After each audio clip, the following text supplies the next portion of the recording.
Tingnan natin kung bitak-bitak talaga.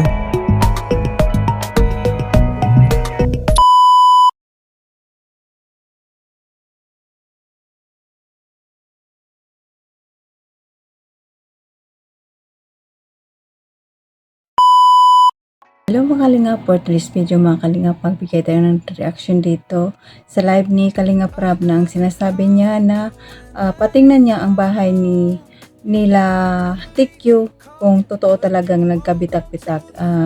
Magsasagawa yata ng inspeksyon si Kalingap Rab kung totoo ba talaga. Sabi daw, bitak-bitak ang bahay nila at bukod dito, hindi daw sila natulog, kundi doon daw sila. Bukod dito, hindi daw sila natulog sa bahay nila, kundi doon daw sila sa tindahan natulog kasi daw baka daw bumagsak.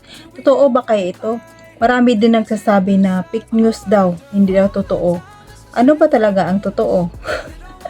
Kaya bago dyan natin pag-usapan mga Kalingap, batiin ko muna kayo ng magandang araw, magandang gabi kung saan sulok ng mundo tayo naroroon ngayon, Mapamindanao, Mapalimisayas, Mapaluzon, Mapa-OFW, kamusta tayong mga Kalingap? Ang hiling ko lang, sana ay nasa mabuti tayong kalagayan and good health lang tayo.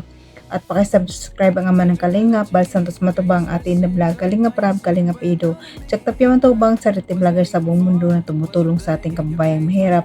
At nandiyan din po ang K-Boss at Rectors at mga kasamaan kong Rectors at SSG. Suportaran natin mga Kalingap, Kalingap.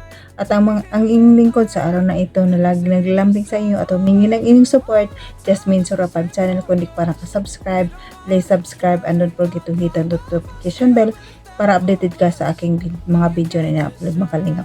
Ito na mga Kalingap, kung bago pa lang sa aking channel, ganun din ang gawin nyo mga Kalingap, paki-subscribe and paki-pindot ang bell button para lagi kang notify sa aking mga video mga Kalingap.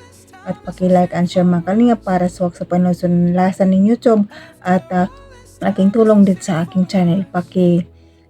Laking tulong din sa aking channel at nandyan natin mga Kalingap partners, Kalingap team, supportaran natin mga Kalingap, i-subscribe ang kanilang mga channel at tara na mga Kalingap, pagdako na tayo sa ating pakay at panood tayo ng video para magbigay tayo ng komento dito at koro-koro. Tara, panoorin mo natin ng mabuti. Let's go, 1, 2, 3, go! Bitak-bitak daw bahay ni TQ, sabi ni Doklat. Sino TQ? TQ. Ang weird. Ano? Tulpo Queen. Tulpo Queen. Bakit Tulpo Queen ang tinawag yung pera naman sa mga to, oh? Bakit tinawag yung Tulpo Queen? Bakit naman bitak-bitak? Bitak-bitak Asian na.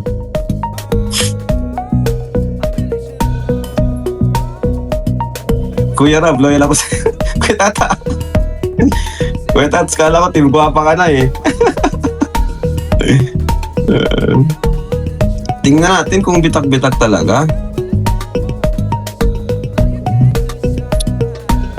Para malaman natin.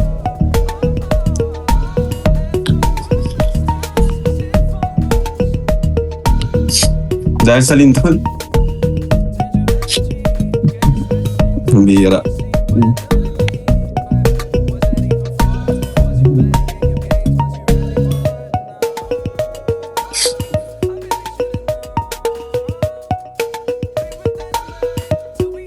Niyanig ng bashers kaya nabitak-bitak. Ipaayos na lang daw ni Doc. I-vlog daw ni Doc Lar bukas, sabi sa live niya. Ayun. I-vlog niya para makita natin yung bitak-bitak.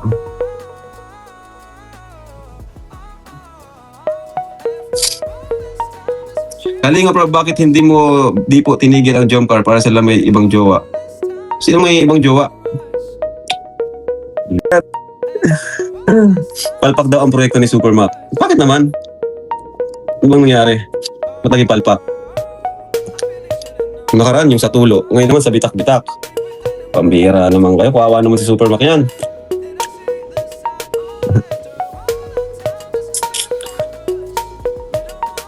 Bitak-bitak dahil sa lindol, di maganda yung pagkagawa. Yun lang.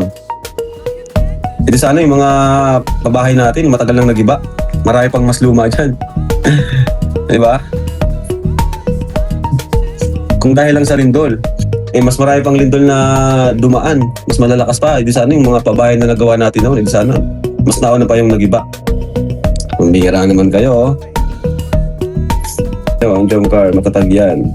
Kahit mag-lose sa kabas. Opo, alam ko naman na mga sinusuportahan natin is talagang kasi sinusuportahan natin. Kaya bias tayo sa mga sinusuportahan natin, di ba? Pero sa akin lang, meron na mag-expect, di ba? Tingnan nyo nangyari sa EDC, di ba? Lahat tayo talaga, lahat tayo nakampante, lahat tayo tiwala talaga na hindi mangyayari yung nangyari na nakaraan, o kung mangyayari man, hindi ganun, hindi agad-agad. Kaya mahirap din yung maging panatiko tayo sa mga mag-enjoy lang natin, pero wag tayo masyado mag-expect sa kanila. Di ba? Tayo masyado mag-expect. Alam kong mahal natin ang Jomcar, mahal natin ang ibang love team o ano pa man. Pero supportahan lang natin sila kung ano meron sa kanila ngayon, ano? Pero huwag natin i-push or mag-expect tayo kasi mahirap na ngayon talaga. Mahirap na ngayon mag-expect. No?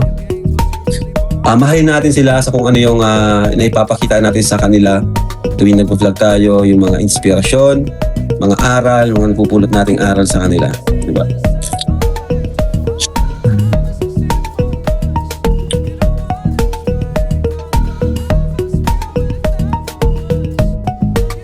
Ano masama yung sponsor na bigyan ng 20k tapos hindi natanggap ni Belsy ang buong 20k? Anong 20k?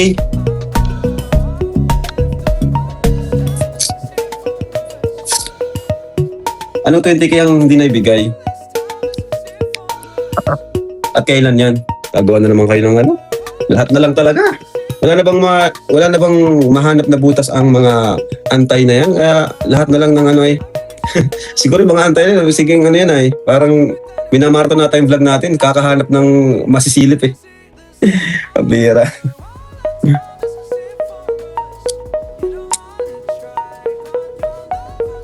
Yan po topic ni Kapeso, hindi mo daw binigay. Gusto mo bigyan ko siya ng 20k? Si Kapeso, baka naghihingi lang ng 20k. Si Kapeso. Kalingap, ang sabi ni Kalingap pero sa kanyang live, kung totoo daw kasi may nag-comment na ang bahay daw ni Belsy ay bitak-bitak dahil sa lindol. Kung totoo daw talaga mag-infection daw titignan daw ni Kalingap Rab ang bahay kung talagang totoo na bitak-bitak ito. Kasi ito na naman, pinapalabas na naman na palpak na naman ang gawa ng Kalingap. No? Napakasakit na naman ito. Dahil sa lindol na naman, ganun na naman ang nangyari. No? Gumawa na naman sila ng issue na naman dito, issue na naman doon. Ayan na naman ang bahay ni Tikyo na nagkabitak-bitak. Parang sa aking masabi na ito na ang simula ng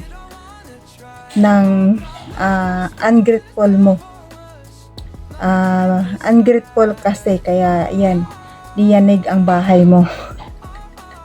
Marami dyan bahay sa Bicol, pero yung bahay mo lang na nagkabitak-bitak.